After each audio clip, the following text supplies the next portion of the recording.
They came here laughing, carrying tents and lanterns, but none of them ever walked back out alive. The forest kept them, and what returned wasn't human anymore.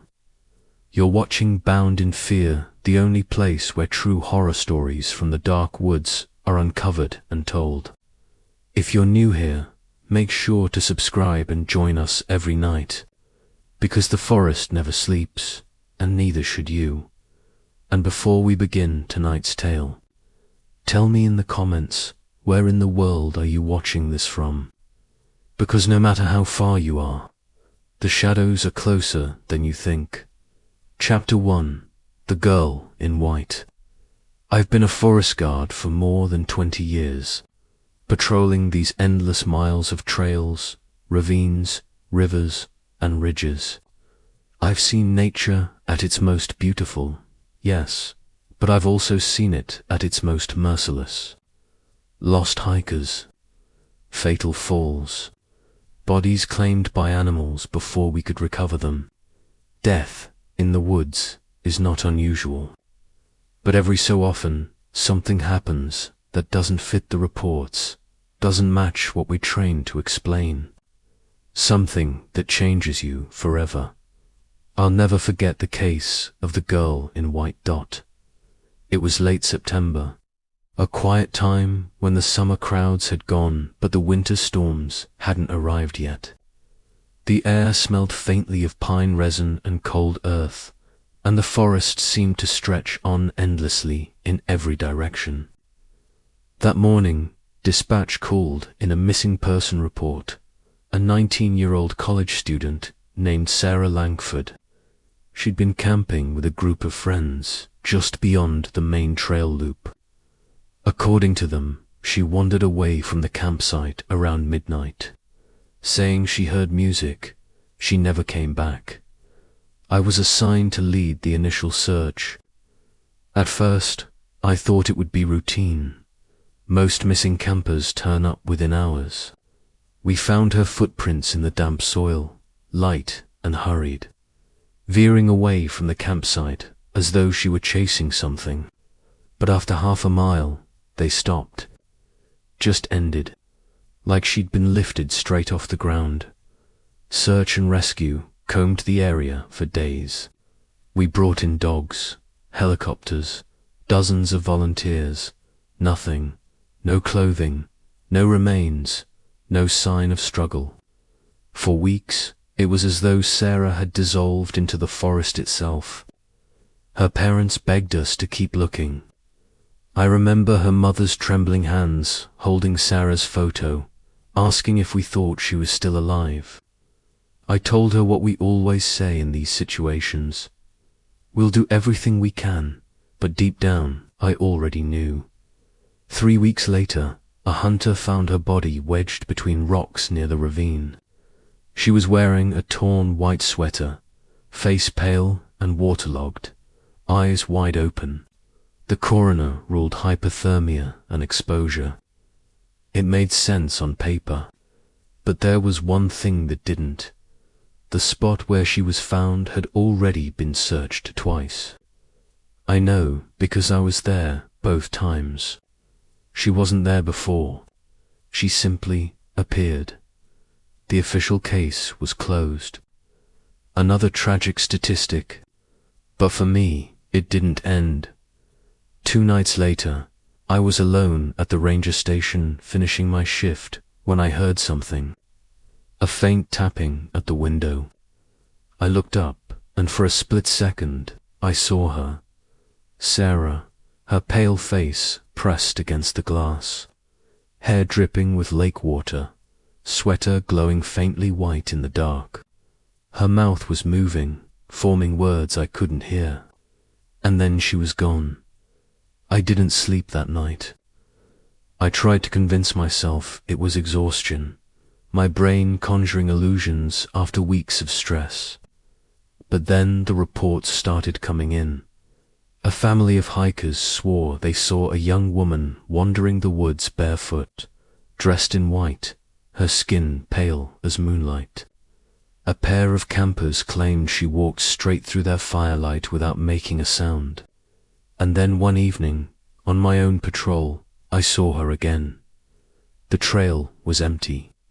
The forest silent, except for the crunch of my boots. The beam of my flashlight caught movement ahead. A figure, a girl. She was walking just beyond the edge of the path, head tilted, eyes fixed on something invisible. I called out, "Hello. Are you all right?" But she didn't turn. Didn't even acknowledge me. I picked up my pace.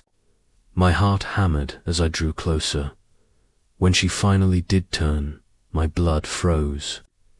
Her face was the same as in the photograph her mother had shown me, but drained of life, her eyes clouded and wet.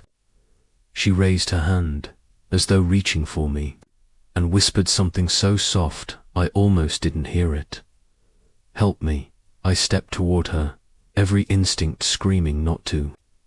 And in that instant, the flashlight flickered. When it came back on, she was gone. That should have been the end of it.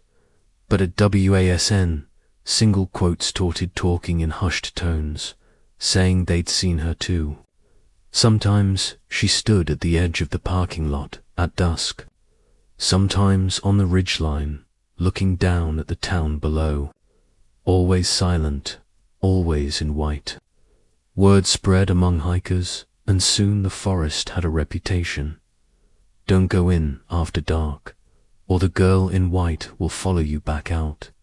The strangest part, people started vanishing again, not in large numbers, but enough to notice. A man left his tent at night to use the bathroom and never returned. A pair of friends went trail running and split up to save time. One came back. The other didn't single quotes each time. The survivor claimed they'd seen a girl in white walking ahead of them, just far enough to stay out of reach. I wish I could say I solved it, that we found some rational explanation.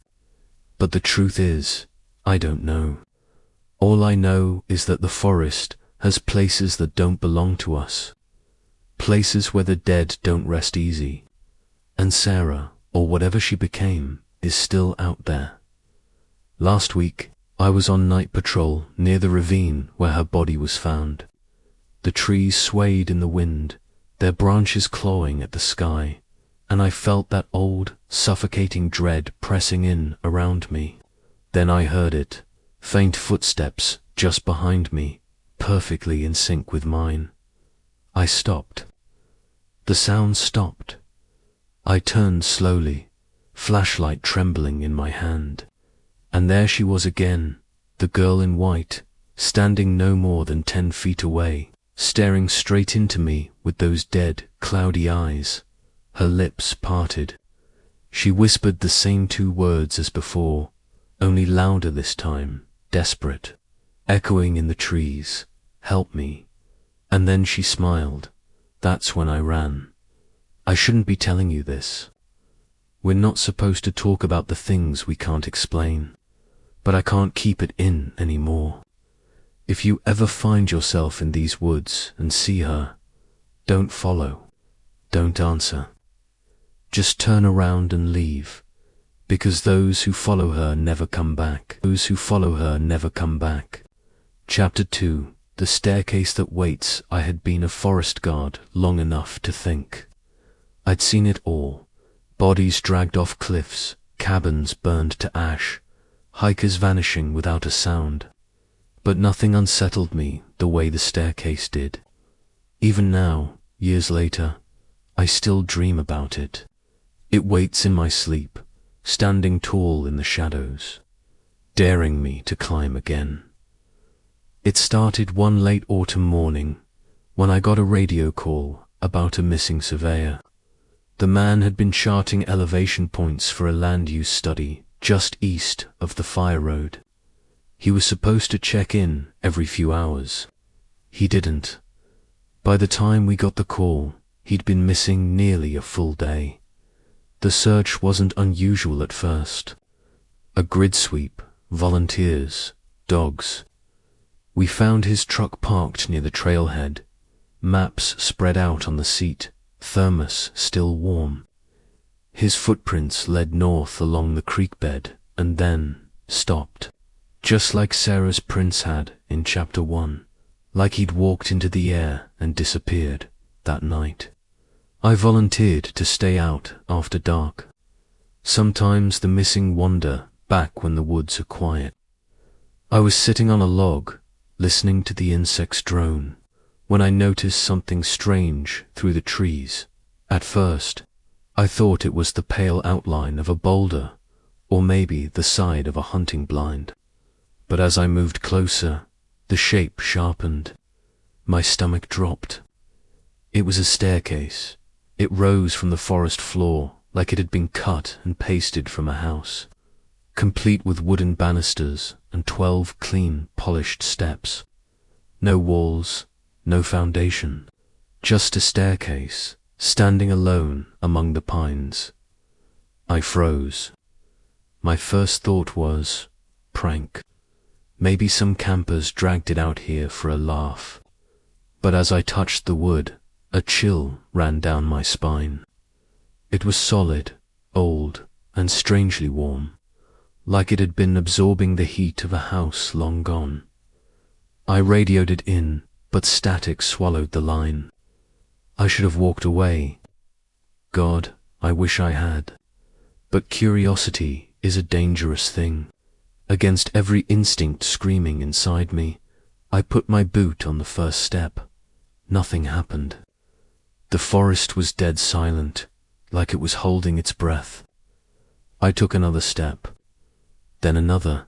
When I reached the top, the air shifted. I can't explain it better than that. The smell, the temperature, even the quality of the light. It was as if I had stepped into a place the forest didn't recognize. That's when I saw him, the missing surveyor. He stood about 20 feet away, staring at me with wide, terrified eyes. His lips moved, forming words I couldn't hear. I shouted his name. He didn't answer. Then, and I swear this is true, something yanked him backward into the trees. 1 second he was there, the next he was gone. Like hands had dragged him into the shadows. I stumbled down the stairs, heart slamming against my ribs. The clearing was empty. The staircase still stood, waiting by dawn. When I brought the others back, it was gone. Nothing remained but pine needles and dirt. No steps. No wood, nothing. The search for the surveyor dragged on another week before it was called off. His body was never found. The official record says he probably fell into the ravine. But I know what I saw. I know he was right there, and I know the staircase was real. You might think this was an isolated incident, but it wasn't. In the months that followed, hikers whispered about strange steps in the woods, sometimes stone, sometimes metal, sometimes old and rotting, sometimes impossibly new, always alone, always leading nowhere, and always gone by morning. One camper swore his friend climbed a staircase and never came back down. Another claimed he heard voices at the top, voices calling his name in the exact tone of his dead brother. As for me, I avoided that sector as much as I could. But one night, while on solo patrol, I came across it again. The same staircase, same number of steps, waiting. I don't remember deciding to climb, but somehow I was halfway up before I realized what I was doing. My hands shook as I gripped the railing. The air grew heavy, thick with the smell of mildew and something metallic like blood at the top. I froze. The surveyor was there again. His face pale, his body stiff, his mouth wide open in a silent scream.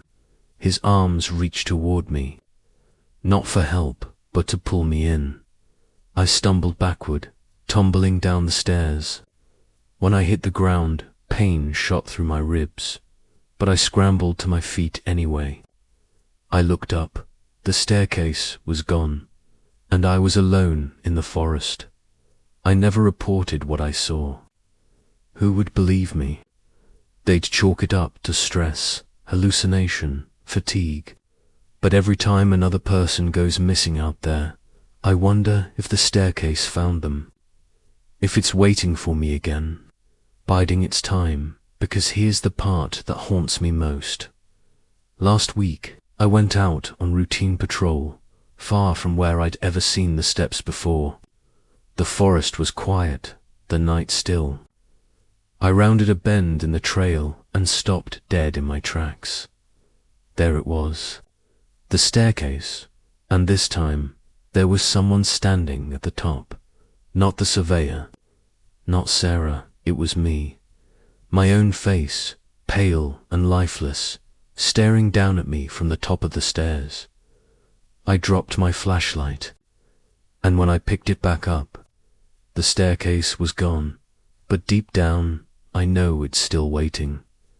And someday, it's going to take me to Chapter 3. The lantern in the pines. They say the forest is quiet at night. But anyone who tells you that has never worked its watch alone. Silence is not what waits between the trees. There are creaks and whispers, snaps in the underbrush, the moan of branches that sound too much like voices.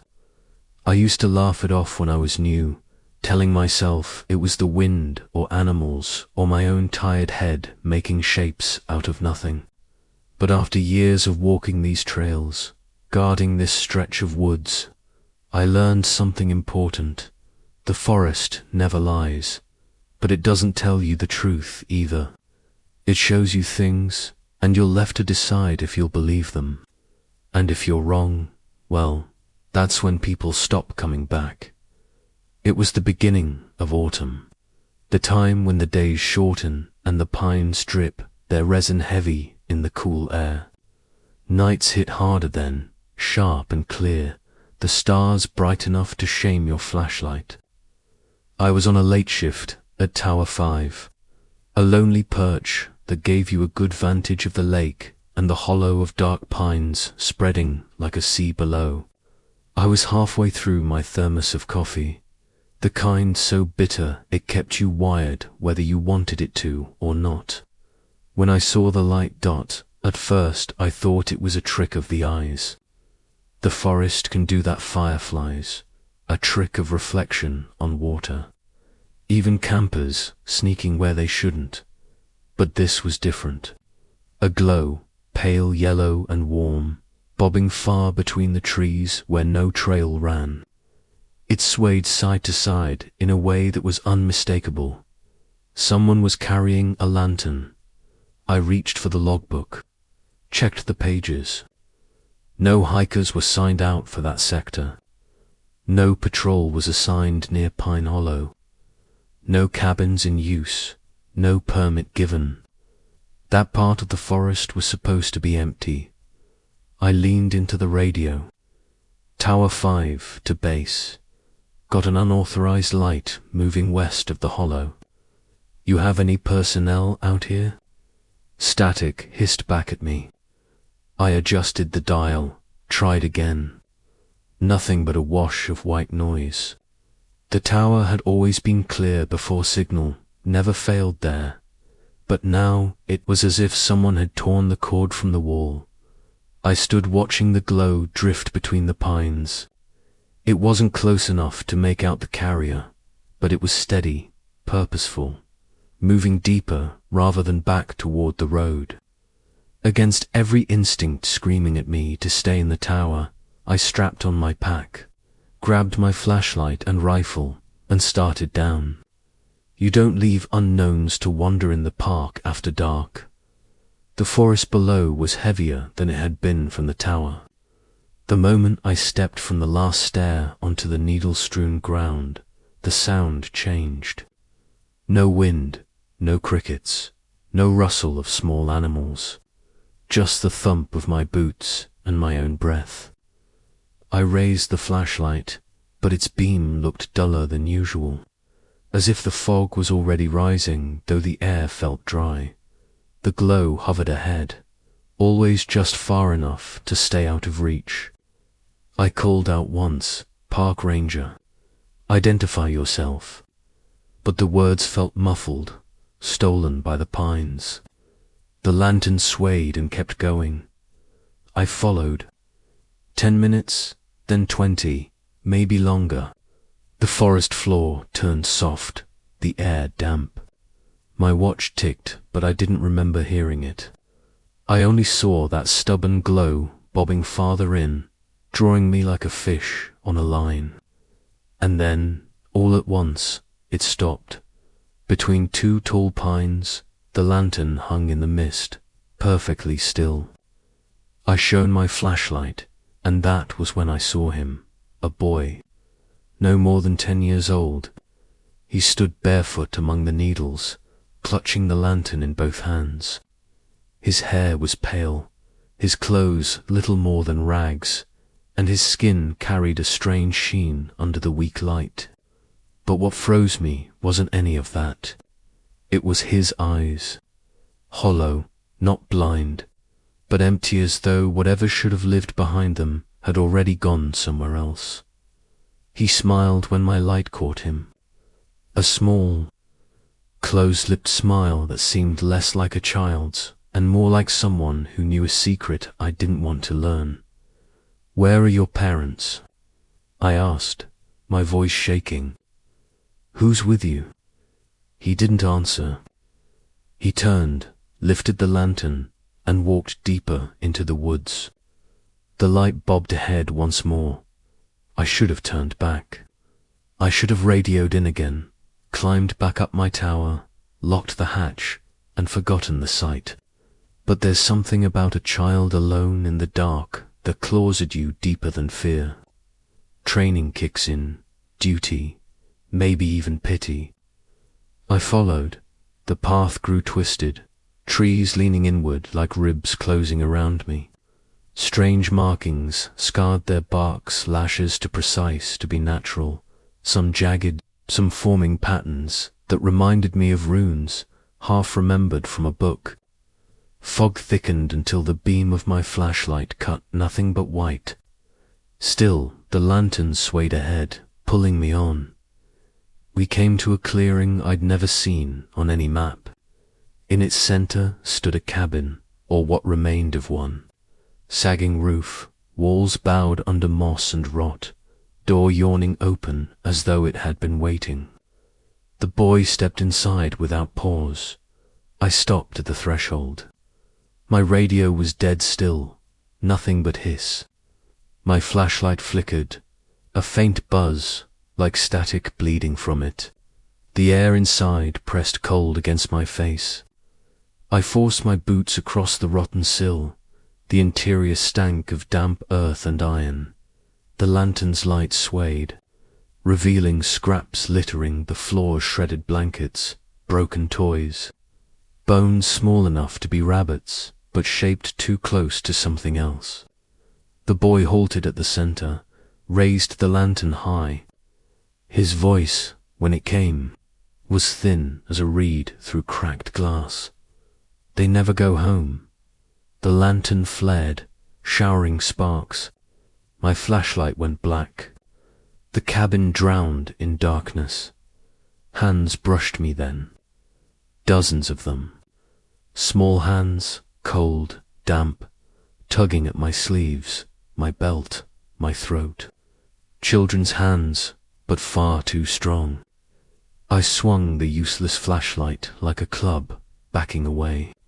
The laughter began, not one voice, not two, but a chorus, high and shrill, circling above and beneath, seeping through the floorboards. I stumbled to where the door should have been. Nothing, just wall. The cabin closed tighter, its wood groaning. I screamed, the sound swallowed in the laughter. Then, impossibly, the lantern bloomed again. But it no longer hung from the boy's hands. It floated in the air, burning without flame, shadows crawling toward it instead of away. The boy was gone, the cabin empty, the laughter cut off. I ran. I don't remember how I found the tower again. My boots bore no mud, my clothes no tear. The flashlight in my hand clicked on as though nothing had failed. Even the radio crackled back to life when I climbed the last stair. But in my locker, waiting where I hadn't left it, sat a lantern, rusted, old, faintly glowing. I've never touched it, but some nights, when the forest goes still, I hear children laughing beneath the floorboards of my tower, and the lantern burns on. Chapter 4. The Man Who Wouldn't Leave. I had been in the service only a few years when I met Ranger Daniel Haskins. Everyone just called him Danny. He was one of those men born to the outdoors, broad-shouldered, weather-beaten, the kind of guy who could hike 20 miles with a full pack and barely break a sweat. He'd been with the Forest Service longer than anyone else, and he had a reputation for being stubborn, sometimes reckless, but always reliable. I liked him immediately. Most rookies like me earned cold stares and gruff corrections. Not Danny. He'd slap me on the back, hand me a thermos of coffee, and tell me stories about the forest. Some were funny, some terrifying, and some sounded too strange to be true. He had this way of making the woods feel alive, like the trees themselves were watching us. But there was one thing about Danny everyone agreed on. He loved this forest too much. He'd talk about it like it was his home, his family, his whole reason for being. City folks live in houses, he'd say. Me, I live right here. These woods keep me, feed me, talk to me. I used to think it was just sentiment, until the day he vanished. It was late October, cold enough that the mornings were frosted, but the days still warm. We got a call about smoke scene rising from deep within Sector 12, an area prone to lightning strikes. Danny insisted he'd check it out alone. Just a hot spot, he said. I'll stomp it out and be back for lunch. He left with his pack, his axe, and that confident grin he always wore. He never came back. We launched a full-scale search the moment the sun dipped below the ridgeline and Danny hadn't radioed in. For 3 days we combed every ravine, every creek bed, every deer trail. Nothing, no footprints, no broken branches, no sign of struggle. It was as if the forest swallowed him whole. I volunteered for night sweeps. I told myself it was because I owed Danny, but truthfully, I couldn't shake the feeling that he was still out there, waiting. The woods were silent, too silent, like they knew we were trespassing on something sacred on the 4th night. I found myself near the fire road where Danny had last been seen. The moon was full, spilling silver light through the pines. I stopped to catch my breath, and that's when I heard it, boots crunching on leaves behind me. I spun around, hand on my flashlight. No one was there. I held my breath. The footsteps continued, circling me slowly, deliberately, as though someone was testing how close they could get. Then a voice whispered my name, Kid. It was Danny's voice. The hairs on my neck stood on end. My chest tightened. I forced myself to call out, Danny. That you. Silence. Then, faintly, from deeper in the trees. Over here, I stumbled toward the sound, every instinct screaming at me to turn back. My flashlight beam danced wildly over the underbrush. Branches clawed at my jacket. The voice came again, louder, clearer, over here. And then I saw him. Danny stood at the edge of the clearing, illuminated by moonlight. He looked the same as he had the day he left. Same ranger uniform, same hat pulled low over his brow, same confident stance. But something was wrong. His skin was pale, almost grey. His eyes shone too brightly, like glass reflecting the moon. And he wasn't breathing. My throat went dry. I whispered, "Danny." He raised his hand, beckoning me forward. I took one step, then another. My heart hammered, and just as I reached the edge of the clearing, he vanished. Gone. The clearing was empty, silent, except for the pounding of my pulse. I didn't tell anyone what I saw. Who would believe me? Ghost of veteran ranger haunts the forest doesn't exactly make the morning briefing, but I knew it wasn't a dream. And I wasn't the only one. Over the years, hikers began reporting sightings. A tall man in a ranger's hat appearing on trails at night.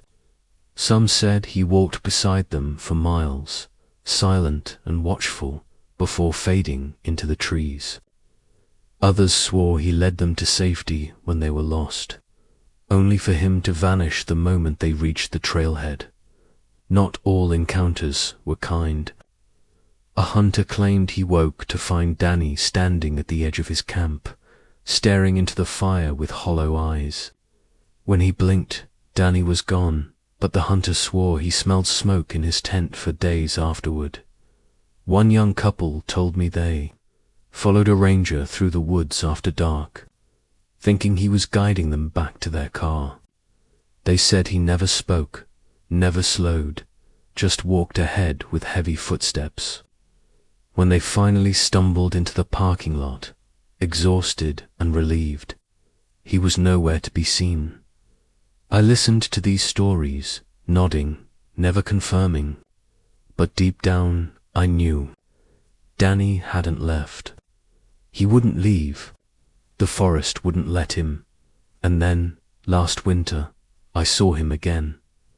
It was just after a heavy snowfall. The trees groaned under the weight of ice.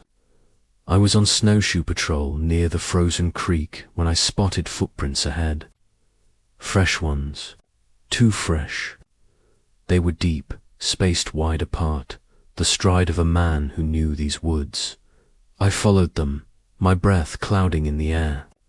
The tracks led me deeper into the forest until they stopped abruptly, like the man who made them had simply vanished. I looked up, there he was, Danny, standing across the frozen creek, staring at me. His uniform was tattered now, torn at the seams, his hat missing. His face was gaunt, his lips cracked and blue, but his eyes still burned with that unnatural light. He raised his arm and pointed, not at me, but past me, into the trees. I turned, and for a split second, I swore I saw something moving, a shadow, tall and crooked, slipping between the pines. When I looked back, Danny was gone. I don't know what he was pointing at. I don't know if he was warning me or luring me deeper. But I know this, Danny is still out there. He always will be. Sometimes, late at night, when the forest is quiet and the wind has died, I hear him again. Heavy boots crunching leaves just behind me. A voice whispering my name. And every time, I wonder if I follow him far enough, will I vanish too? Or is that what he wants? Or is that what he wants? Chapter 5. The screams beneath the earth. They warned me never to go near the sinkholes after dark. Some of the older rangers told stories about them joking at first, then serious when they saw I wasn't laughing. "You'll hear things down there," one said, eyes narrowed. "Things that ain't the wind." Another muttered, "Ground swallows sound different at night. Don't let it swallow you, too." I thought it was hazing. Every workplace has its traditions. But the first time I heard the screams, I knew better. It was early November. the forest brittle with frost.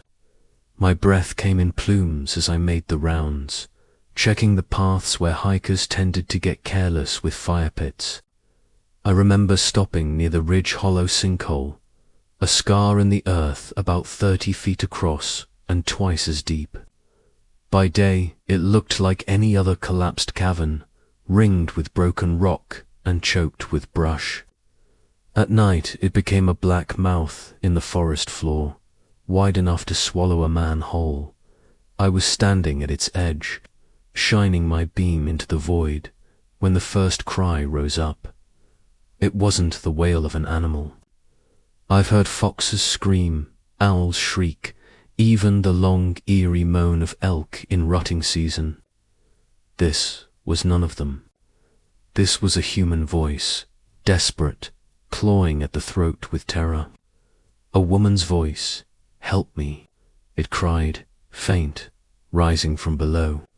"Please, someone help." Every muscle in me went tight. My first instinct was to call it in, but the radio hissed static again. I cursed under my breath, dropped to my knees at the rim, shining my flashlight down. The beam caught nothing but crumbling rock and gnarled roots. The bottom was smothered in shadow. "Where are you?" I shouted. The answer came back sharp. "Down here." "I felt, please. I can't move." Her voice broke into sobs, raw and panicked. I scanned the hole. No ladder, no rope long enough in my pack. I had flares, though. I lit one, tossed it down. The red glow spun end over end, painting the walls with fire. It hit bottom, sizzled and revealed nothing. No woman, no body. Just dirt, stone, and the charred remnant of what might once have been wood. The sobbing continued. Closer now, my skin crawled. I leaned further over the rim, heart hammering. "I can't see you." "Keep talking." The sobs shifted into words. "You have to come down. Please, I'm hurt so bad." Her voice was wrong, too clear, too calm between sobs, as though she was waiting to see what I'd do.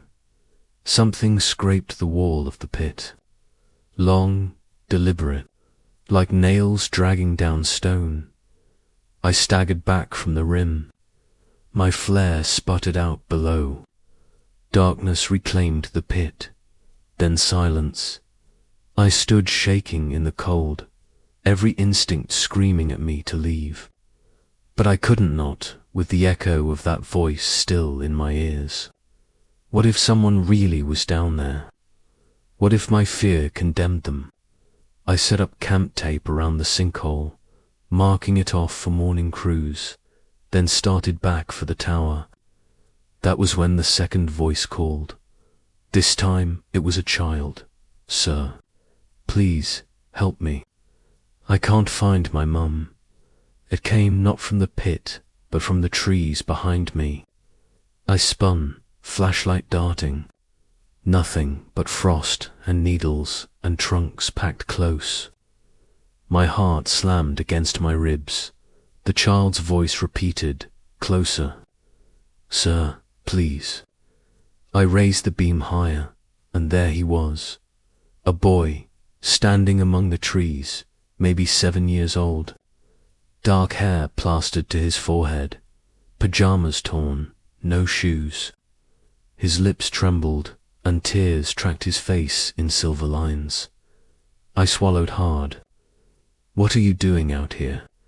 "She fell," he whispered, "into the hole. I don't know what to do." My blood turned to ice, because I hadn't told anyone where I was, and he had pointed straight to the sinkhole. Before I could answer, his face changed. His tears stopped. His lips stretched in a smile far too wide for his small face, and then he was gone. The forest held nothing but shadows. I ran. When I reached the tower, the radio worked again. My flashlight no longer flickered. I sat in the dark, staring out at the tree line, trying to convince myself exhaustion had made me hallucinate, until I heard it from far below the tower, seeping through the earth itself, the woman's scream, and the boy's laughter.